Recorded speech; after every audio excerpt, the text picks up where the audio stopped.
En diciembre de 1936, todo el Reino Unido y el mundo se sacudió con la impactante noticia de que el rey Eduardo VIII había abdicado al trono, solo para poder vivir felizmente con una mujer estadounidense que ya había estado casada 2 veces. Esa mujer era Wallis Simpson. No era precisamente una belleza clásica ni sofisticada, pero tenía unos ojos cautivadores y un agudo sentido del humor que la hacían destacar. Las historias de amor en la realeza siempre han capturado la atención del público, y Wallis Simpson no fue la excepción. De hecho, la revista Time la nombró Personaje del Año en 1936 con la explicación: en toda la historia del Reino Unido, solo un rey ha abdicado voluntariamente, y ocurrió en 1936. Todo por el amor de una mujer. ¿Qué tenía de especial esta historia? Eduardo VIII nació el 23 de junio de 1894 en White Lodge, Richmond, Inglaterra. Era el hijo mayor del rey Jorge V y bisnieto de la reina Victoria. Fue nombrado príncipe de Gales el 11 de julio de 1911. De joven, Eduardo sirvió en las Fuerzas Armadas Británicas durante la Primera Guerra Mundial y viajó al extranjero en representación de su padre. Incluso entonces, como príncipe de Gales, Eduardo se hizo famoso por su carisma y su estilo elegante con las mujeres.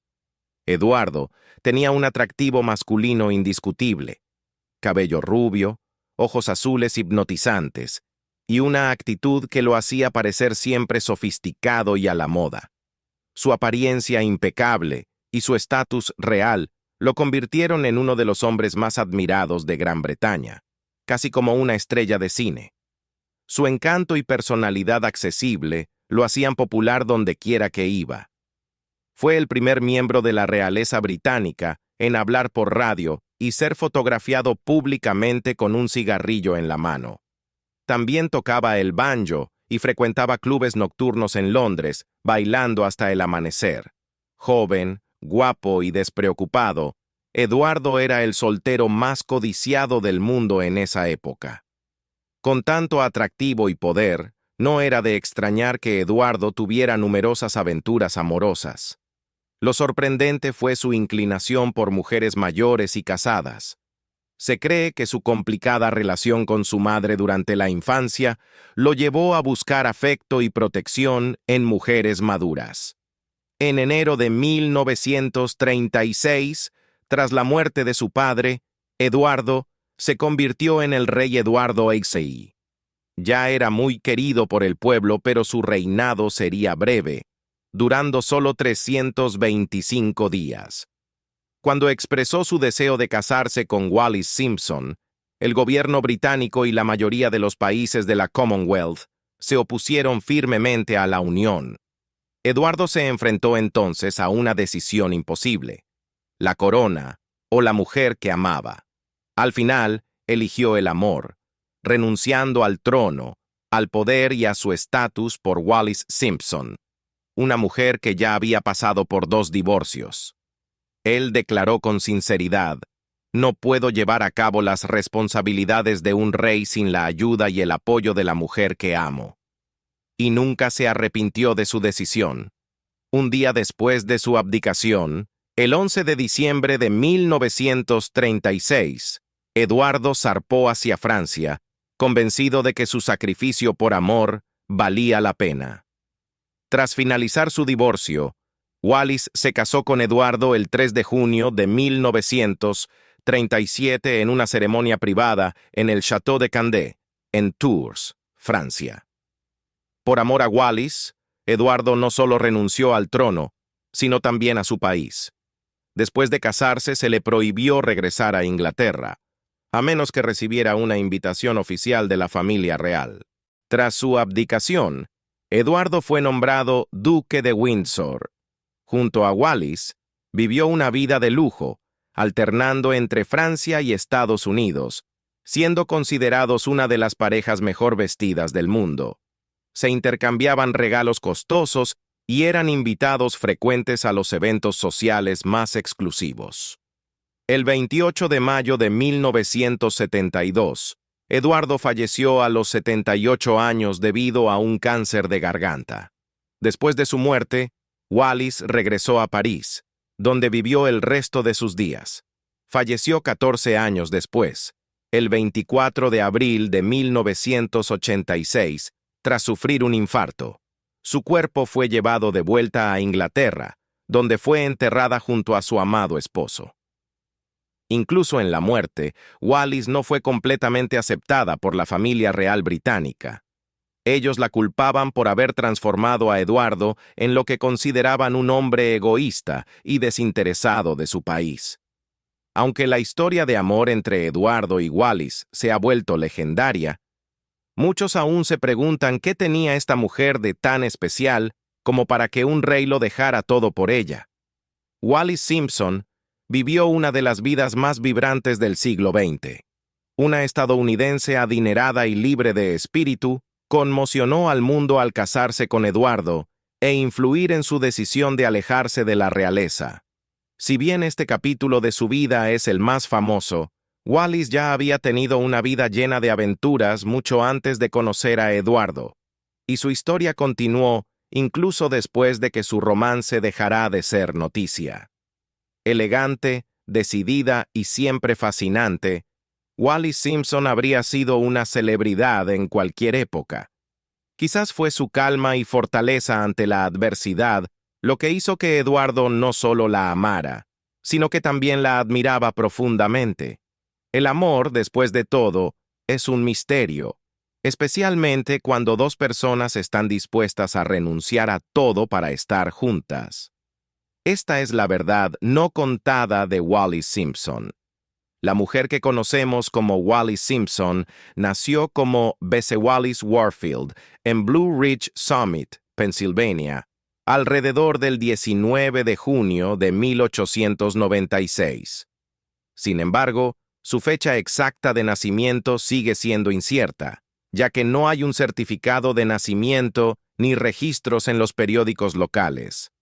Su padre fue Tickell Wallis Warfield y su madre, Alice Montague. Le pusieron el nombre de su tía Bessie y de un amigo de la familia, Severn Tickell Wallis, aunque pronto desestimaron ese nombre. Wallis prefería un nombre andrógino y único, sintiendo que le quedaba mejor. Blue Ridge era un cruce entre Pensilvania y Maryland, justo en la línea Mason-Dixon. Este giro geográfico le permitió conectar con identidades tanto del norte como del sur, algo que más tarde aprovecharía en su vida social. Sus padres, algo elusivos en sus recuerdos, probablemente se casaron debido a un embarazo no planeado, celebrando una ceremonia discreta en 1895, solo 7 meses antes de su nacimiento. La familia provenía de la clase media alta de Maryland, con simpatías sureñas evidentes durante la Guerra Civil, tras la cual acumularon riqueza en la banca de Baltimore. Desafortunadamente, su padre, Tickell, sufría de tuberculosis, lo que limitó su éxito a un puesto de empleado en el banco de su tío. Falleció solo 5 meses después de que Wallis naciera, apareciendo en una única fotografía con ella, donde está sentado en una silla de ruedas. Mientras Wallis crecía en Baltimore, una ciudad en rápida expansión, atraía a muchas familias de clase media alta que construían grandes casas alrededor de Mount Vernon. La ubicación costera de la ciudad permitió una rápida recuperación tras la Guerra Civil y contaba con una vibrante comunidad inmigrante que representaba aproximadamente 1/3 de su población. Tras la muerte de su padre, Wallis y su madre se mudaron con su abuela paterna, Anna Warfield, a un amplio brownstone cerca del monumento. Anna llevaba a Wallis de compras todos los sábados, un ritual que ella recordaba como emocionante, tan emocionante como un viaje a la luna. Sin embargo, la vida no era fácil. Wallis, su madre y el tío Sol, un pariente controlador y financiero, compartían la casa, pero pronto su madre y Wallis volvieron al Brexton Hotel, donde habían vivido en el momento de su nacimiento. Enfrentaron desafíos emocionales y financieros, con su madre vendiendo bordados en una tienda local de intercambio para mujeres. Afortunadamente, fueron invitadas a quedarse con la tía Bessie, que había perdido recientemente a su esposo.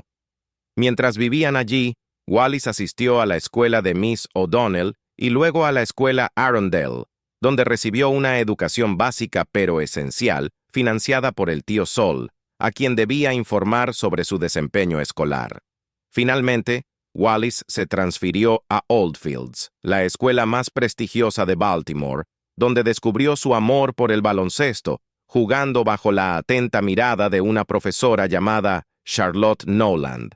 Wallis describía a Charlotte como una mezcla de bromas juguetonas y disciplina estricta, una figura destacada en cualquier entorno.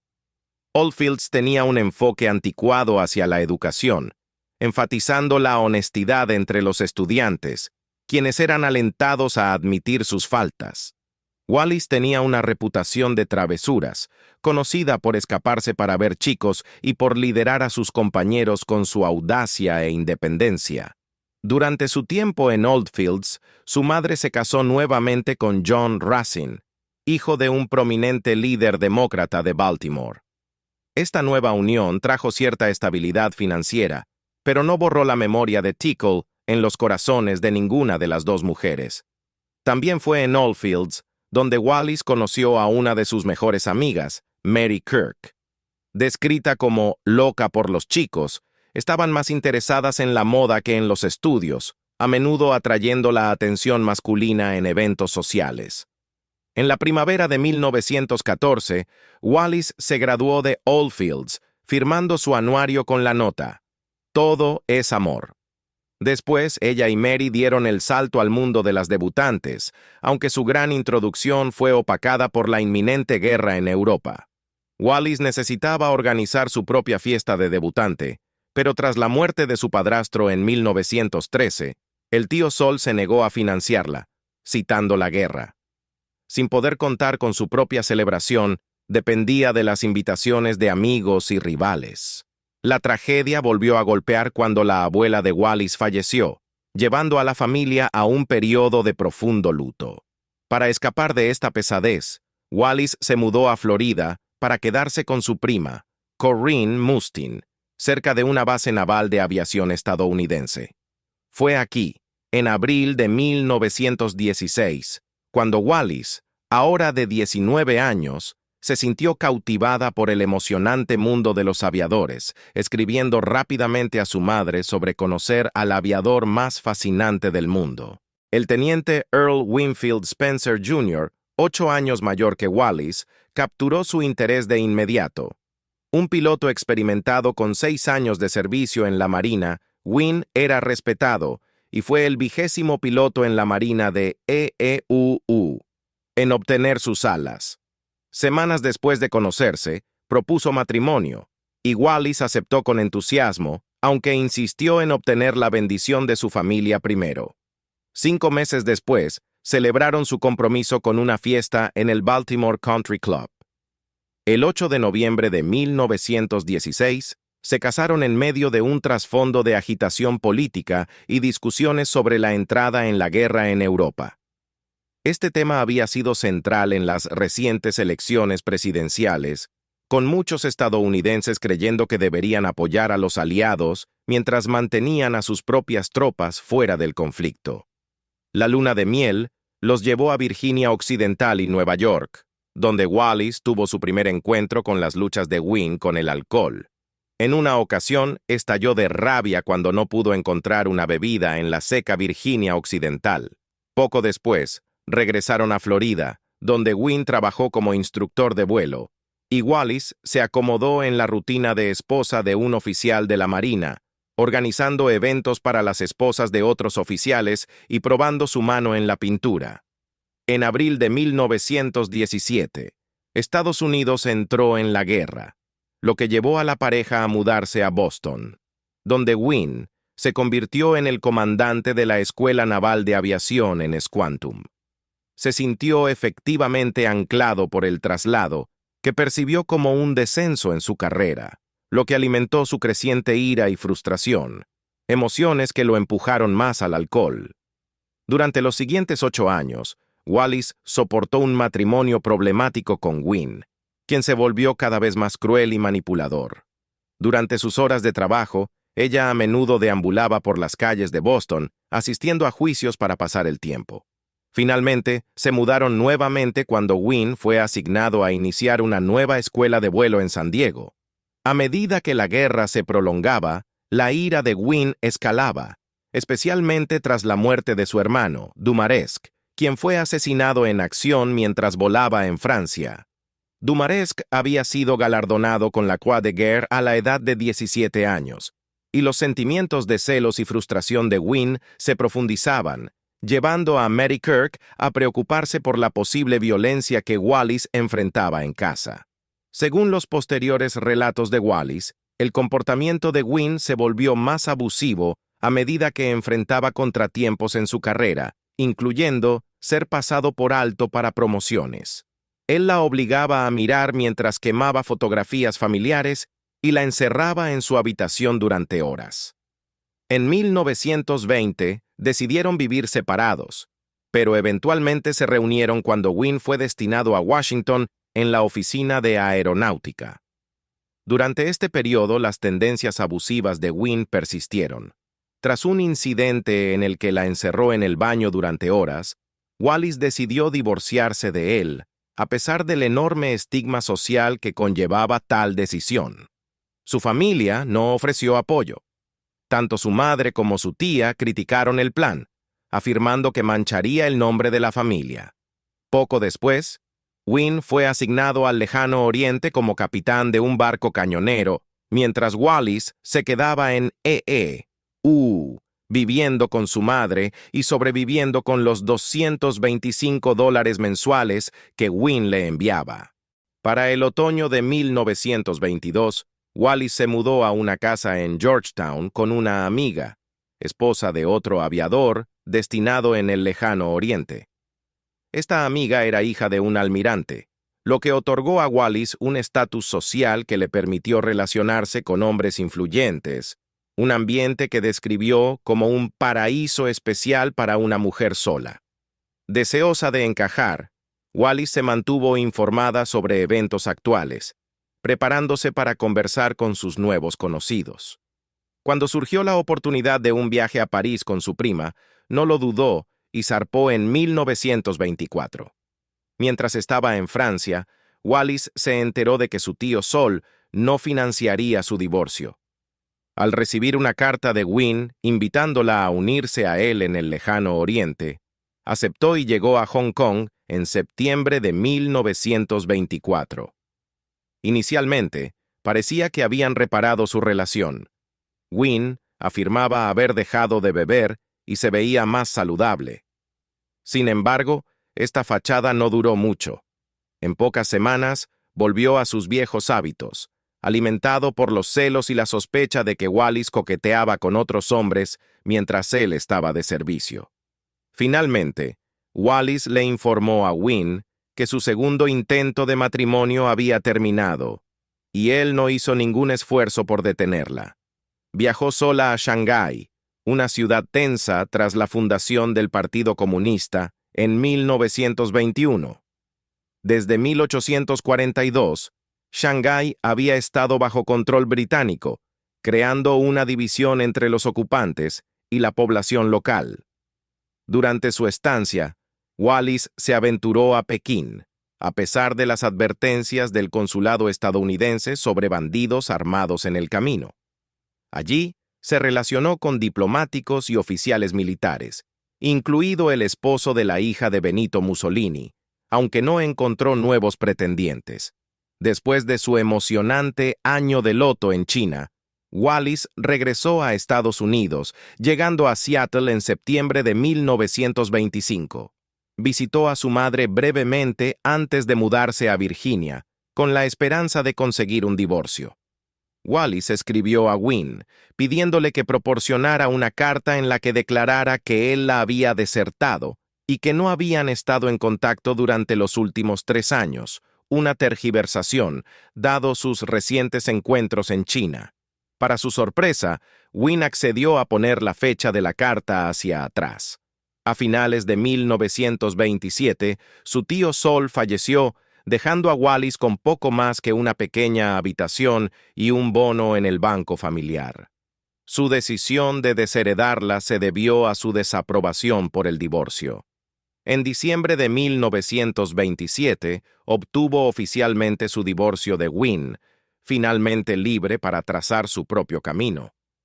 Wallis se estableció en Nueva York, compartiendo un espacio con su amiga Mary Kirk, quien se había casado con un glamuroso veterano del ejército francés.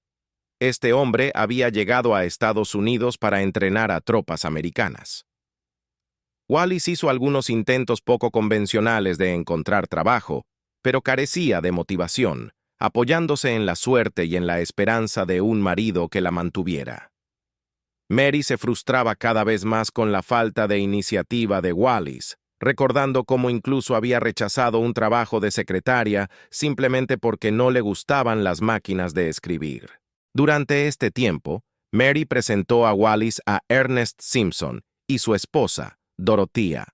A pesar de estar casado y tener un hijo, Ernest rápidamente estableció un vínculo con Wallis, llevándola a galerías de arte y cenas. Wallis deseaba estabilidad financiera y admiraba la naturaleza intelectual de Ernest, así como su conocimiento de arte y clásicos.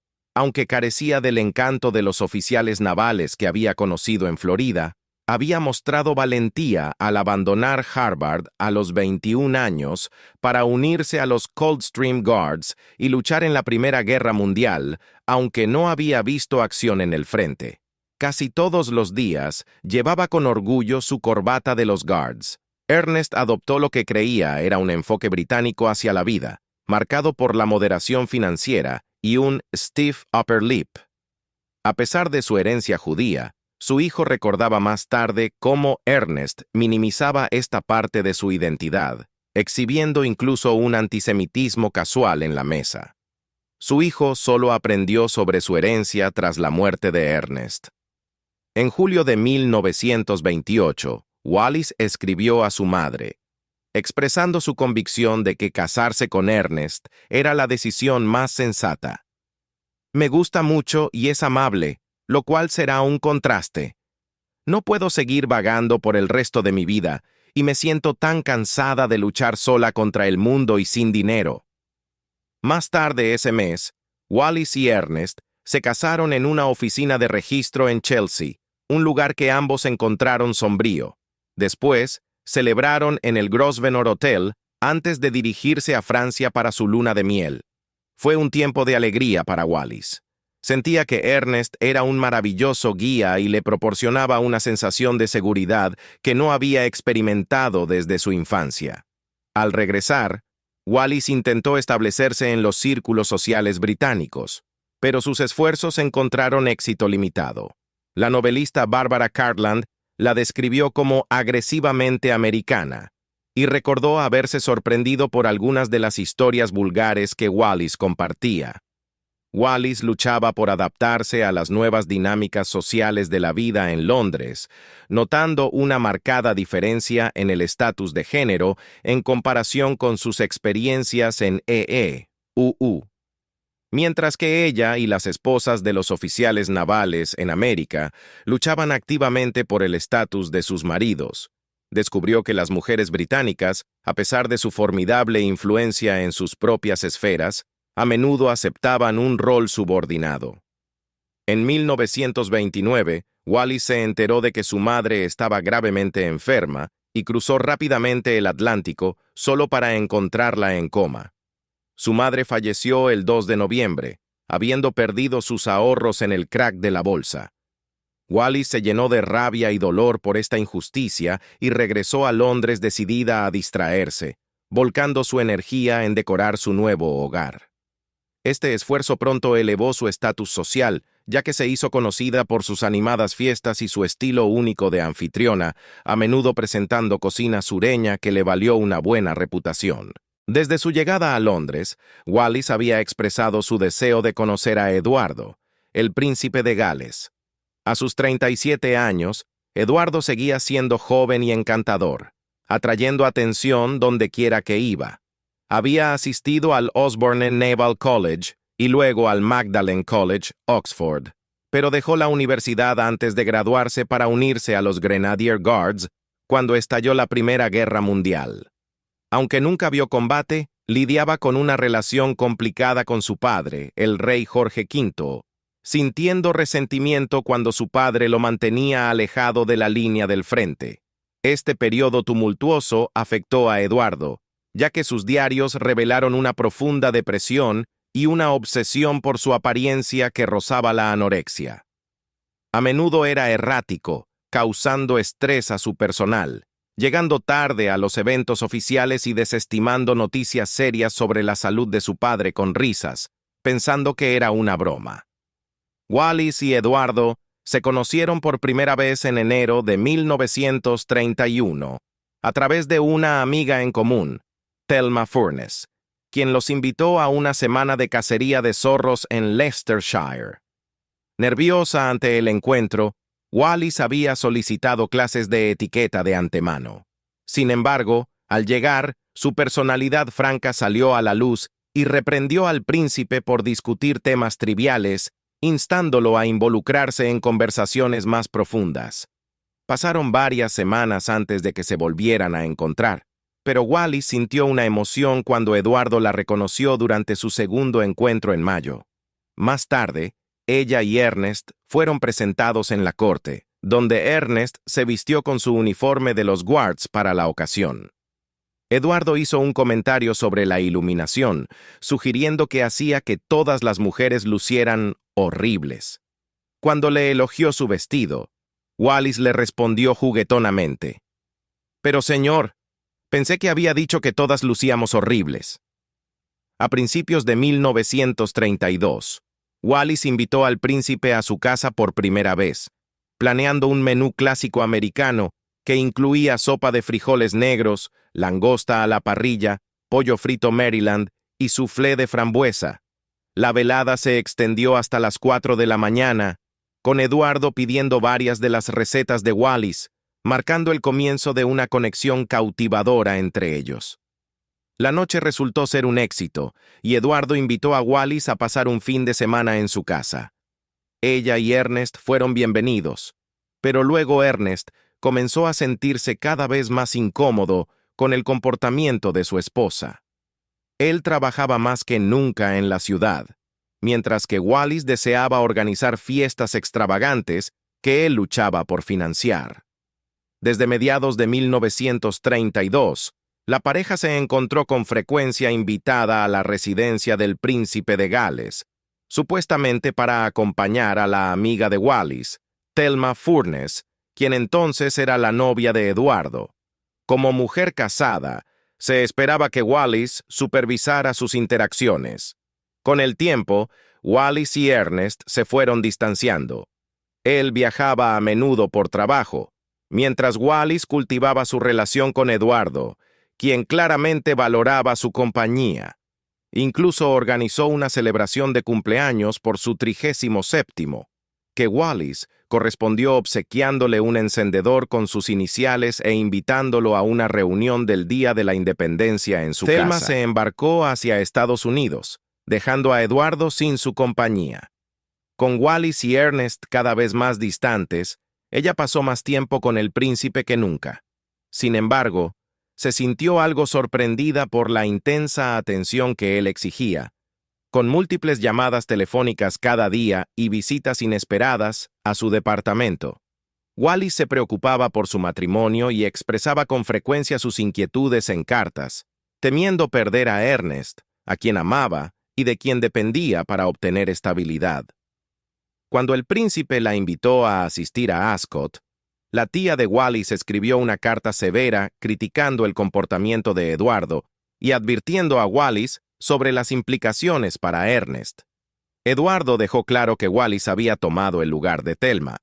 Cuando Thelma regresó de América, Eduardo se esforzó por conquistar a Wallis, ignorando completamente a Thelma.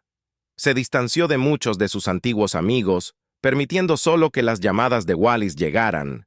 En noviembre de 1934, Eduardo expresó su deseo de presentar a Wallis a sus padres en el Palacio de Buckingham. Ella llegó adornada con joyas que él le había regalado, pero no logró impresionar al rey y la reina, lo que resultó en que le prohibieran asistir a los eventos del Jubileo de Plata y al Royal Box en Ascot. Sin desanimarse, Eduardo encontró nuevas formas de pasar tiempo con Wallis, invitándola a esquiar en Austria en febrero de 1935. Ella aceptó sin consultar a Ernest, quien se quedó en casa para presenciar la desenfrenada evolución de su relación. Wallis era consciente de las implicaciones y escribió a Eduardo, expresando su preocupación por cuánto tiempo pasaba en su departamento, creyendo que podría dañar sus relaciones con Thelma y otros. Le suplicó que facilitara un poco las cosas para ella. Pero Eduardo respondió con regalos y dinero, haciendo más difícil para ella alejarse. Por esa época, los rumores comenzaron a extenderse entre el personal de que las habitaciones de Wallis se habían ampliado para incluir un vestidor que conectaba con el de Eduardo, proporcionándoles acceso directo entre sí. Esto llevó a un pequeño escándalo cuando circularon rumores de que Eduardo era tanto un mentiroso, habiendo asegurado a su padre que Wallis no era su amante, como un adúltero. Para octubre de 1935, la correspondencia entre Wallis y Eduardo se volvió abiertamente romántica. Él no ocultó su deseo de casarse con ella, escribiendo: «Te amo más y más cada minuto, y ninguna dificultad o complicación puede impedir nuestra felicidad final». El 20 de enero de 1936, el rey falleció, apresurado por morfina y cocaína administradas por el médico real, Lord Dawson, para asegurar que su muerte apareciera en los periódicos de la mañana. Con Eduardo ahora como rey, tanto Wallis como Ernest enviaron cartas separadas para consolarlo y ofrecer sus servicios. Wallis rápidamente se vio entrelazada en los eventos que rodeaban la ascensión de Eduardo. Se le dio un asiento destacado durante el anuncio de su reinado, y luego viajó en el automóvil con él, donde las multitudes confundieron erróneamente su presencia con la de la duquesa de Kent, hasta que se dieron cuenta de que era Wallis al lado del nuevo rey. Desde entonces, los eventos oficiales que involucraban a Eduardo también incluían a Wallis, cuya actitud despreocupada la convertía en una figura cautivadora. Ella animaba a los invitados a vestirse de manera informal para la cena y aseguraba a los tardíos que no enfrentarían repercusiones sociales. Noel Coward comentó en una carta que estaba hasta la muerte cansado de tener cenas tranquilas con el rey y la señora Simpson. Muchos invitados estaban intrigados, y algunos indignados, por la dinámica que se desarrollaba entre Eduardo y Wallis.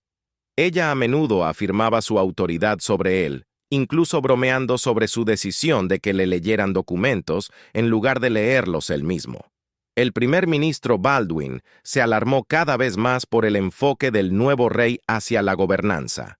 Eduardo frecuentemente dejaba los documentos estatales sin leer, careciendo de sus propias opiniones y deferente hacia los demás.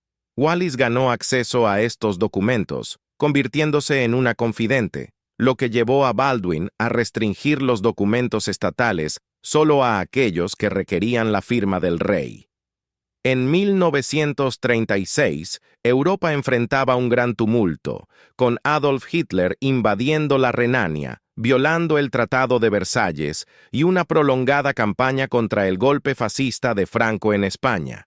Mientras tanto, el enfoque de Eduardo permanecía centrado: casarse con Wallis. Un memorando elaborado por Lord Davidson en 1936 caracterizaba a Wallis como una cazadora de fortunas, sugiriendo que si ella y Ernest pudieran ser persuadidos de regresar a América, se mitigaría el riesgo de que ella se convirtiera en reina.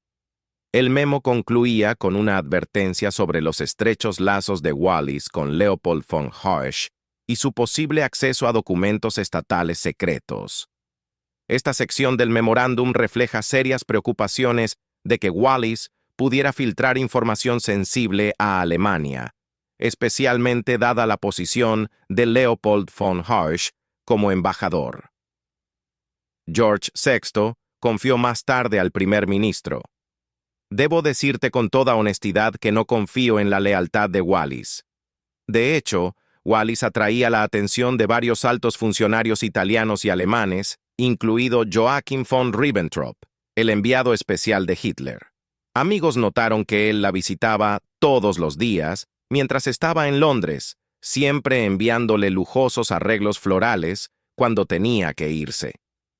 Durante este tiempo, la antigua amiga de Wallis, Mary Kirk, comenzó a expresar simpatía por Ernest, dada la deteriorada situación de su matrimonio. En privado, Mary admitió que sentía algo por él. Wallis, comprensiblemente molesta al ver a su esposo acercarse a su amiga, no podía sorprenderse, considerando que sus problemas maritales eran de dominio público. Su relación era un secreto a voces, y Ernest a menudo era llamado el maestro de la amante. Wallis y el rey organizaban cenas extravagantes solo para los invitados más selectos.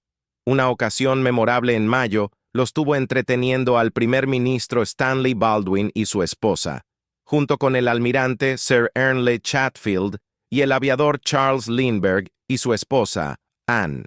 En julio, Ernest se encontraba en París, compartiendo una habitación de hotel con una mujer que se hacía llamar Buttercup Kennedy.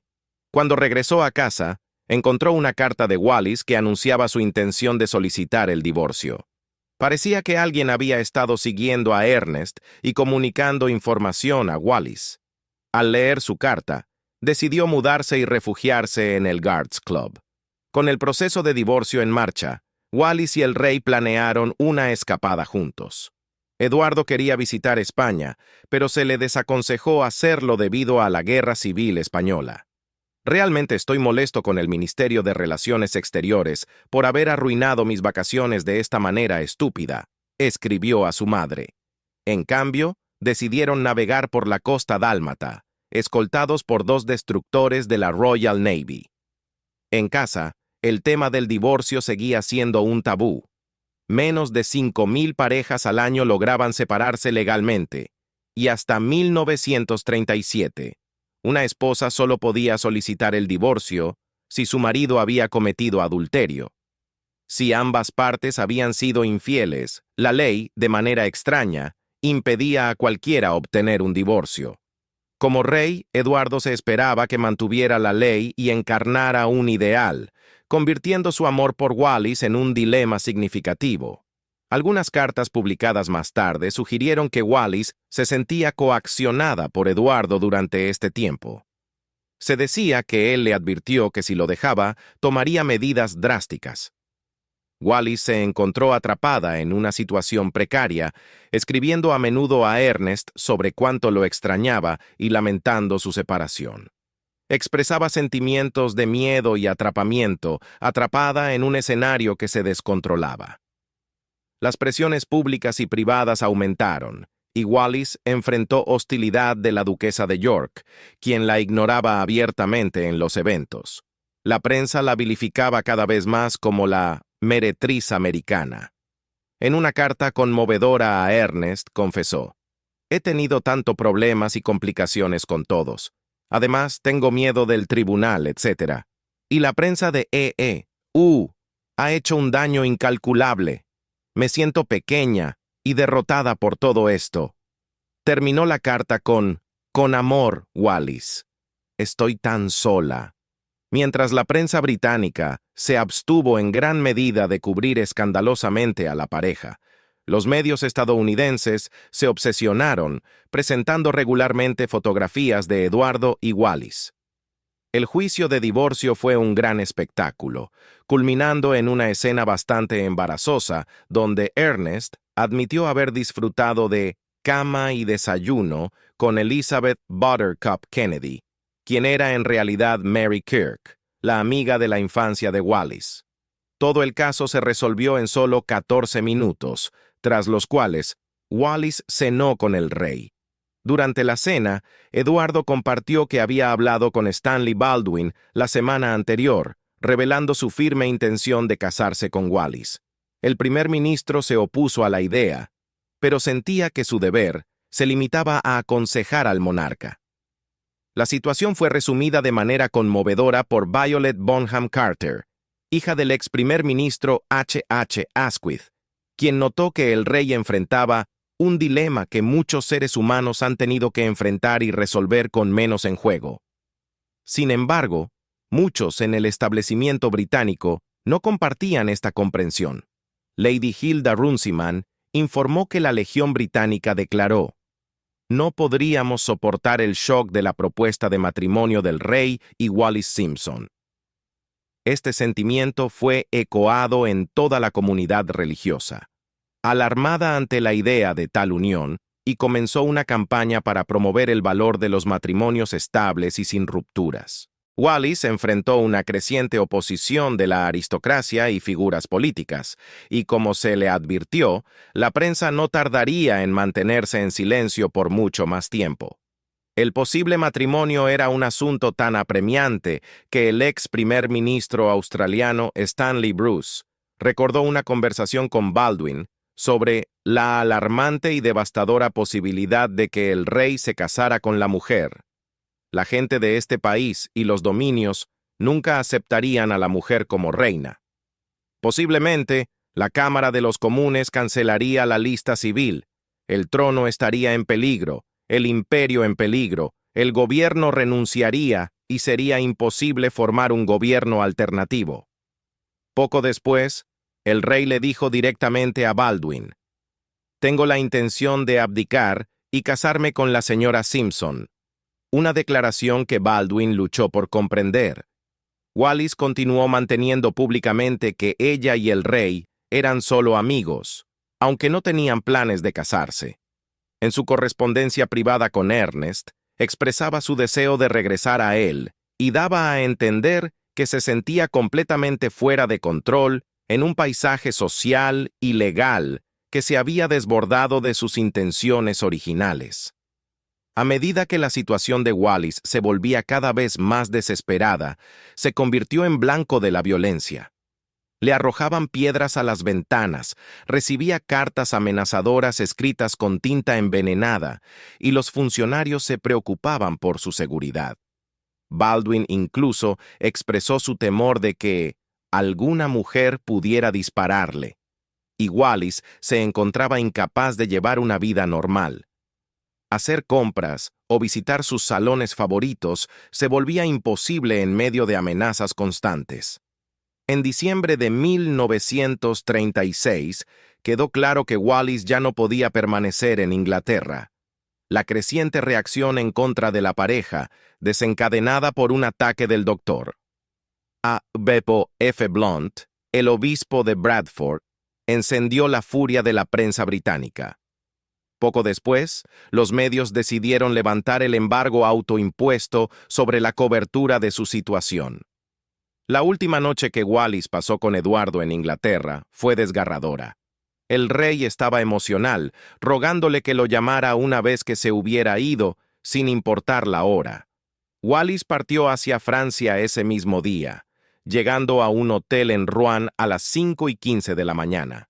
Su coche fue perseguido durante gran parte del trayecto, dejándola con solo unas pocas horas de sueño antes de continuar su camino. De regreso en Inglaterra, la situación había cambiado drásticamente. Los planes de Eduardo para seguir siendo rey, tras un discurso público, se desmoronaron en un solo fin de semana. Sin otra opción, comenzó a prepararse para su abdicación, creyendo que era la única forma de poder casarse con Wallis. Durante este tumultuoso período, se comunicaban a diario. Para facilitar sus conversaciones, todas las líneas telefónicas del palacio tuvieron que estar en pausa durante al menos 2 horas. El rey vivía en un estado constante de depresión, preocupado por las llamadas de Wallis. Sin embargo, ella se preocupaba cada vez más por su insistencia en abdicar, emitiendo una declaración desde Cannes en la que expresaba su deseo de no perjudicar a su majestad ni al trono. Las cartas de Wallis a sus amigos revelaban su profundo miedo de causar una crisis constitucional que obligara al rey a renunciar.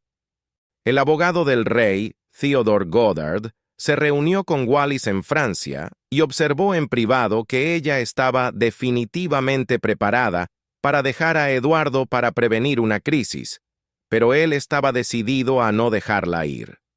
Estaba dispuesto a abdicar por la oportunidad de casarse con ella. Wallis le expresó a Goddard que su mayor deseo era escapar de su actual situación. El 10 de diciembre de 1936, apenas 6 semanas después de que Wallis se divorciara de Ernest, el rey firmó el instrumento de abdicación en Fort Belvedere, junto a sus 3 hermanos. Una vez que el parlamento lo aprobara, sería considerado un ciudadano privado. En un discurso transmitido desde el castillo de Windsor, proclamó su amor por Wallis y su lealtad al nuevo rey, su hermano Jorge. Winston Churchill comparó la situación de Eduardo con la de Carlos I, un sentimiento que también fue expresado por Virginia Woolf. Habiendo cerrado este capítulo, Eduardo, ahora el duque de Windsor, salió de Inglaterra a bordo del HMS Fury. Se convirtió en el primer monarca desde Jaime II, y los reyes anglosajones Ine y Ceolwulf en renunciar al trono. Se creía ampliamente que lo hizo por amor a Wallis. Mientras tanto, Wallis se sintió utilizada por los políticos como un medio para deshacerse de un monarca considerado perezoso e inestable. Muchos políticos compartían su opinión, incluido David Lloyd George, quien expresó su enojo porque Baldwin había removido al rey al destacar hechos que hacían insostenible la posición de Eduardo. Wallis se dio cuenta rápidamente de que se había enredado en una situación de la que parecía imposible escapar. Se volvió muy consciente de las luchas mentales de Eduardo, lo que solo profundizó sus sentimientos de responsabilidad y aislamiento. En una carta de diciembre a Ernest, escribió: «Ninguno de estos problemas es de mi propia creación. Te extraño y me preocupo por ti. No viviré mucho tiempo y de hecho soy una prisionera. Oh, querido, ¿no era la vida hermosa, dulce y simple?». El día después de la abdicación, la reacción en contra de Eduardo y Wallis se intensificó. El arzobispo de Canterbury, Cosmo Lang, criticó públicamente a Eduardo por rendirse a un anhelo de felicidad privada. Lamentó en un discurso de la BBC que era trágico que el rey buscara la felicidad de una manera que contradecía los principios del matrimonio cristiano. Lang enfrentó una intensa reacción por sus comentarios, con muchos llamándolo un regañón. Escritores en publicaciones como el New Statesman caracterizaron el evento como una aplastante victoria clerical, aunque lo consideraron innecesario e intrusivo. Otra preocupación surgió sobre cómo sería percibido el ex-rey.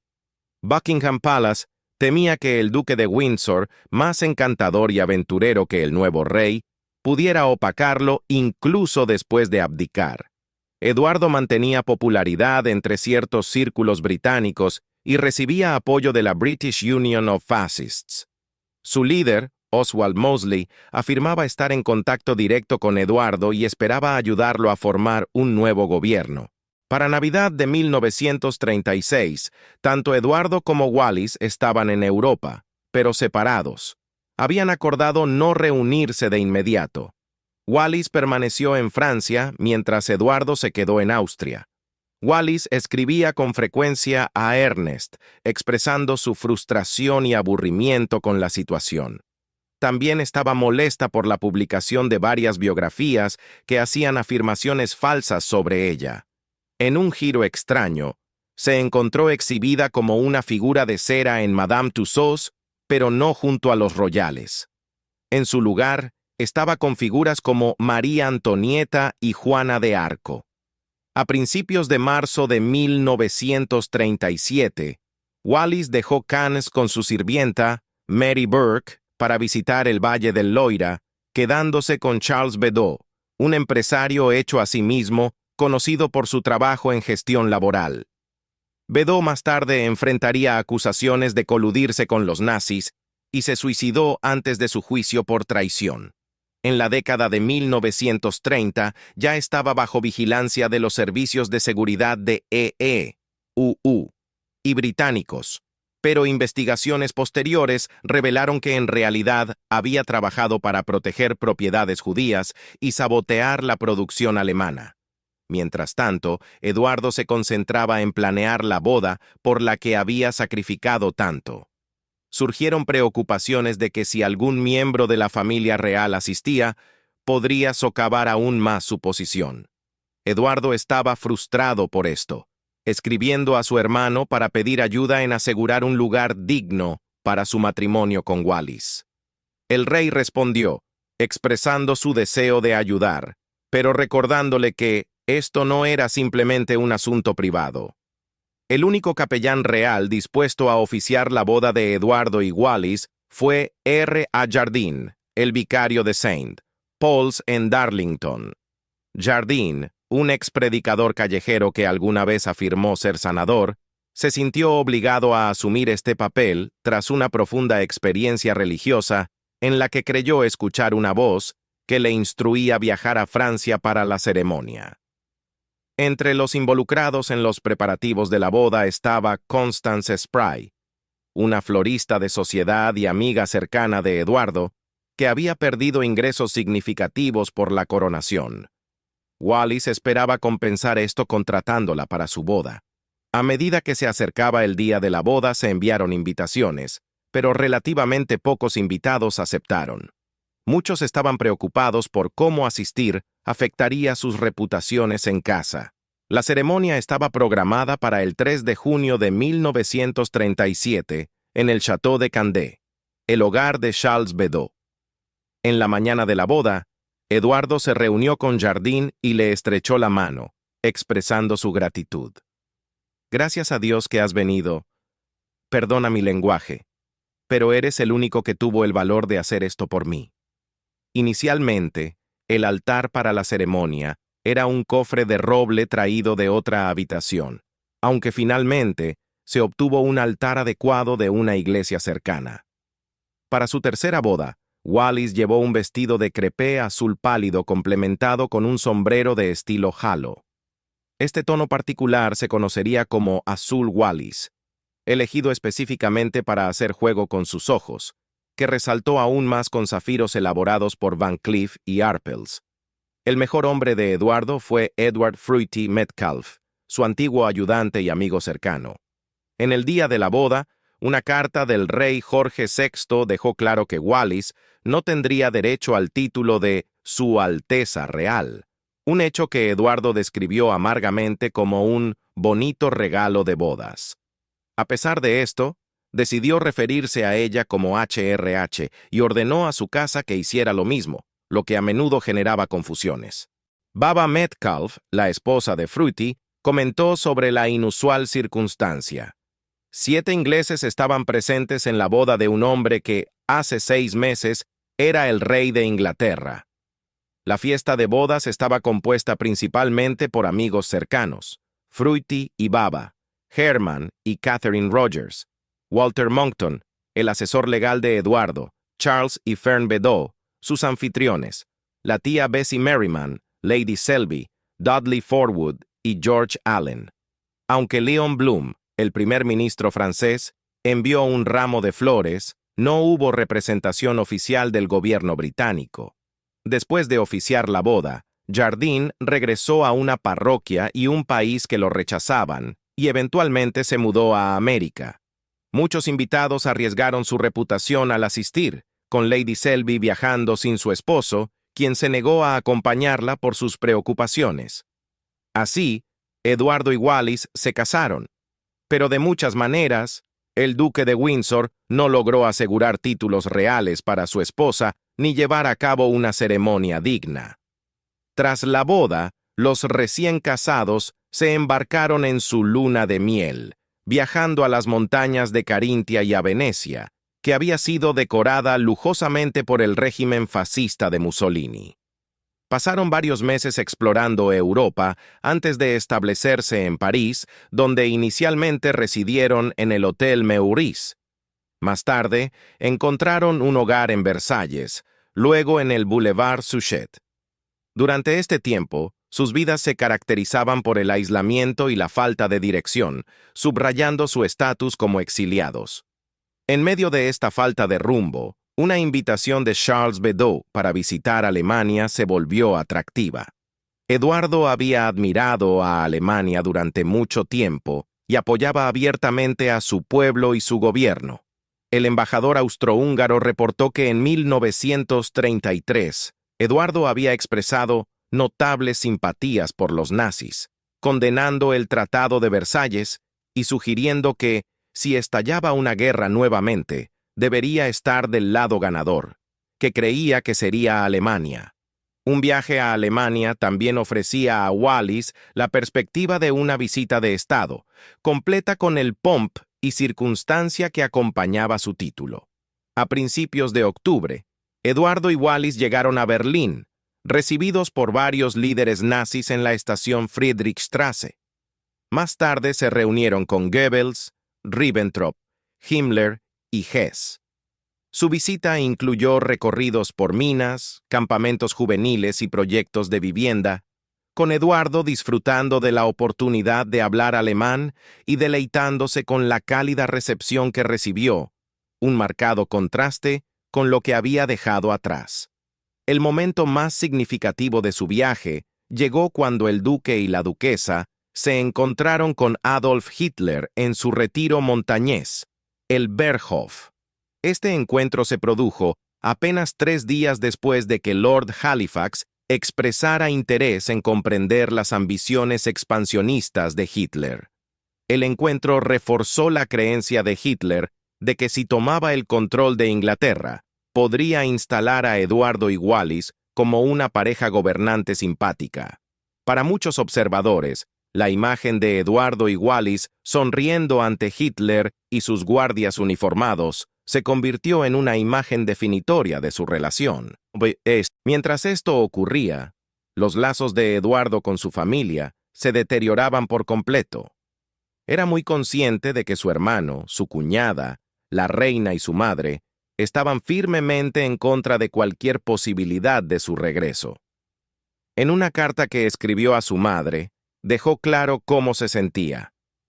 Tú y Bertie, por su ignominiosa capitulación a las artimañas de su ambiciosa esposa, han hecho imposible una correspondencia normal entre nosotros. A pesar de la ruptura familiar, Winston Churchill se mantuvo leal a Eduardo, abogando por él y Wallis durante varios dramas políticos. Incluso los visitó en su nueva villa en Cap d'Antibes, que daba al Mediterráneo. En el estudio de esa villa se encontraba el escritorio que Eduardo había utilizado para firmar el instrumento de abdicación, un recordatorio constante del camino que había elegido. A pesar de su entorno, era evidente que Eduardo y Wallis se sentían como exiliados. Ambos anhelaban regresar a Inglaterra, y para 1939, este deseo parecía más alcanzable. Una encuesta indicaba que el 61% del público favorecía el regreso de los Windsor, con solo un 16% en contra. Sin embargo, a medida que las tensiones con Alemania escalaban en agosto de 1939, la pareja comenzó a planear su evacuación de Francia. Eduardo envió un telegrama a Hitler instándolo a buscar la paz, a lo que Hitler respondió fríamente que su actitud hacia Inglaterra sigue siendo la misma. Al día siguiente, se declaró la guerra entre las dos naciones. A principios de septiembre, se hicieron arreglos para volar al duque y la duquesa fuera de Francia. Sin embargo, Eduardo se quejó de que el avión propuesto era demasiado pequeño e insistió en llevar todo su equipaje. Su ayudante, Metcalfe, lo reprendió, diciendo que estaban actuando como dos niños consentidos, mientras mujeres y niños eran bombardeados. Finalmente, Churchill despachó el HMS Kelly, comandado por Lord Louis Mountbatten, para traerlos de vuelta. Una gran recepción los esperaba en Portsmouth, completa con soldados de guardia mientras desembarcaban. La pareja pasó unos días en el apartamento de Metcalfe, en Londres, antes de regresar a Francia, donde Eduardo fue asignado a la misión militar británica. Wallis se unió a la Cruz Roja Francesa, entregando suministros médicos a las áreas detrás de la línea Maginot. Cuando los alemanes atravesaron la línea, se les instó nuevamente a huir de Francia. En mayo de 1940, se dirigieron a España, quedándose en el Ritz de Madrid a expensas del gobierno de Franco. A pesar de la inminente invasión, Churchill escribió para asegurar que recibieran los mejores alojamientos posibles. Mientras estaban en España, Eduardo exigió que, si él y Wallis regresaban a Inglaterra, fueran recibidos en el Palacio de Buckingham y recibieran reembolsos fiscales de la lista civil, a pesar de su riqueza. Esta fue una solicitud audaz, especialmente durante una época de tanta dificultad. Al enterarse del abandono del deber de Eduardo en París, Churchill lo reprendió, y pronto Eduardo fue nombrado gobernador de las Bahamas. Las Bahamas, conocidas como una estación de castigo para funcionarios, eran un conjunto de 29 islas con una población de solo 70,000. Se consideraban atrasadas y sufrían de alto desempleo y dependencia del turismo estadounidense. Al llegar, el duque y la duquesa se instalaron en la casa del gobierno en Nassau, que estaba en mal estado. Aunque no les gustaba el calor, afirmaron que era bueno para la figura. Wallis asumió el papel de presidenta local de la Cruz Roja y parecía genuinamente interesada en su trabajo caritativo. Sin embargo, en privado, ambos estaban ansiosos por sus posesiones que habían dejado atrás, y Eduardo incluso consideró tomarse un permiso. Esta idea fue recibida con indignación, y Churchill lo reprendió, enfatizando que el pueblo británico está sufriendo mucho. Wallis expresó en cartas que le parecía injusto que Eduardo gobernara un lugar tan pequeño después de haber sido el rey de Inglaterra. Lamentaba su situación comparándola con el exilio de Napoleón en Elba, afirmando sin rodeos que ambos lo odiamos. La pareja realizó varios viajes a los EU, a pesar de las objeciones del gobierno británico, y se sintieron acogidos con los brazos abiertos, recibiendo multitudes entusiastas en Washington, Nueva York y Baltimore. En 1940, Mary Kirk, ahora esposa de Ernest y una vez amiga cercana de Wallis, enfermó de cáncer. Sabiendo que no le quedaba mucho tiempo, deseaba ver a su hijo, quien había sido evacuado a América. Churchill, recordando la cooperación de Ernest durante el divorcio, organizó un avión del gobierno para llevarlos a los EU. Tras el fallecimiento de Mary, Wallis se comunicó con Ernest, ofreciéndole su apoyo en lo que pudiera. La vida en las Bahamas cambió drásticamente tras el ataque japonés a Pearl Harbor, con un aumento de tropas y aviadores en las islas. Wallis se dedicó a mejorar un comedor de la RAF y asistía a sus deberes en la Cruz Roja cada mañana. Implementó una nueva regla. La pareja solo asistiría a fiestas si eran benéficas. Wallis incluso fundó una clínica para mujeres y niños, invirtiendo considerable tiempo y recursos en la iniciativa, ganándose la gratitud de muchos aviadores que recordaban haber recibido el desayuno servido por la propia duquesa. A pesar de encontrar propósito en su trabajo, Wallis luchaba con el aislamiento y se sentía desconectada del esfuerzo bélico. Este sentimiento se intensificó cuando se enteraron del trágico accidente aéreo que costó la vida al príncipe Jorge, el hermano menor de Eduardo, y su esposa en agosto de 1942. La pareja siempre había mostrado amabilidad hacia Eduardo y Wallis, lo que hizo que sus muertes fueran especialmente dolorosas. Mientras permanecían aislados en las Bahamas, sentían la punzada de ser bien recibidos en América, pero ignorados en Canadá y el Reino Unido. Con ganas de abandonar las Bahamas, temían que un regreso a Inglaterra los llevara a un mayor ostracismo. Su situación se agravó en marzo de 1941, cuando Eduardo dio una entrevista a la revista American Liberty, abogando por una paz negociada entre los aliados y Alemania, lo que suscitó aún más controversia. Esto enfureció a Churchill, quien creía firmemente que una victoria clara era tanto alcanzable como necesaria. A medida que avanzaba la guerra, el control del gobierno sobre Eduardo y Wallis se aflojó. Churchill comenzó a explorar posibles posiciones para el duque en la embajada británica en Washington, pero Ernest Bevan, el secretario de Relaciones Exteriores, rápidamente desestimó la idea. Aún así, el 3 de mayo de 1945, la pareja dejó las Bahamas rumbo a los Estados Unidos, sin planes claros sobre dónde se establecerían o qué harían. Durante los siguientes 6 años, Eduardo y Wallis se encontraron en un estado de limbo. Wallis describió su existencia como estar sin hogar en el rostro de la tierra. Alquilaron varias casas durante este tiempo, decidiendo que era insostenible regresar a Inglaterra. En su lugar, Wallis contempló regresar a Francia, con la esperanza de establecer un hogar estable para el duque. Cuando visitaron Inglaterra en 1946, se convirtió en un desastre. Wallis tuvo joyas por valor de 25,000 libras esterlinas robadas el 16 de octubre, atrayendo atención mediática no deseada y destruyendo cualquier esperanza de una visita tranquila.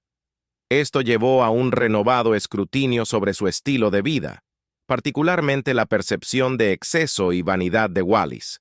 Para 1952, la pareja decidió establecerse en Francia, específicamente en Gif-sur-Yvette, al sur de Versalles, y también alquilaron una costosa casa en París, en la que invirtieron recursos para renovarla. En febrero de ese año, llegó la noticia de que el rey Jorge VI había muerto de cáncer de pulmón. Eduardo asistió al funeral de su hermano, pero la ascensión de Isabel II hizo poco por reparar las tensas relaciones entre la pareja y la familia real. Para mantenerse, Eduardo comenzó a escribir para la revista Life, seguido de sus memorias, La historia de un rey, mientras que Wallis escribió sus propias memorias, El corazón tiene sus razones. Ambos libros fueron bien recibidos, y el estilo sincero de Wallis le ganó admiradores en la comunidad literaria, incluida Maxine Sandberg. Sin embargo, las opiniones sobre ella variaron ampliamente. La hija de Fruity Metcalf encontró a Wallis amable y cariñosa, mientras que el editor de su libro la describió como algo quebradiza, dura y vanidosa. Cuando la reina María falleció en marzo de 1953, Eduardo volvió a Inglaterra para el funeral. Escribió a Wallis expresando tristeza por el hecho de que el rechazo de su madre hacia él y Wallis persistiera hasta el final. Lamentó: mi tristeza se mezcla con la incredulidad de que una madre pudiera ser tan dura y cruel con su hijo mayor durante tantos años. La vida para el duque y la duquesa se volvió monótona, llena de cenas, compras y eventos benéficos ocasionales. Se obsesionaron con su peso, a menudo comiendo solo una pieza de fruta para el almuerzo y nada más que té negro o jugo para el desayuno. Muchos notaron un creciente resentimiento en ambos. Un diplomático recordó cómo Wallis, tras dejar caer su bolso, no le agradeció por recogerlo. En cambio, comentó: me gusta ver a los británicos arrastrándose ante mí. Los observadores notaron que Wallis a menudo trataba a Eduardo con condescendencia, mientras él permanecía devoto, sus ojos siempre siguiéndola y la tristeza invadiéndolo cuando ella estaba ausente. El duque de Windsor falleció el 28 de mayo de 1972, tras una dolorosa batalla contra el cáncer de garganta. La reina Isabel II le permitió a él y a Wallis ser enterrados juntos en los terrenos reales de Frogmore. Wallis viajó a Inglaterra para el funeral y se le permitió quedarse en el Palacio de Buckingham, pero notó que la actitud de la familia real hacia ella seguía siendo fría. Regresando a París sola, Wallis solo visitó Inglaterra una vez más para colocar flores en la tumba de Eduardo y tomar té con la reina en Windsor. La vida en Francia se volvió solitaria para ella, pero encontró consuelo en una carta de Charles, el entonces príncipe de Gales, expresando admiración por su tío, lo que le dio una fugaz esperanza de que las relaciones pudieran mejorar.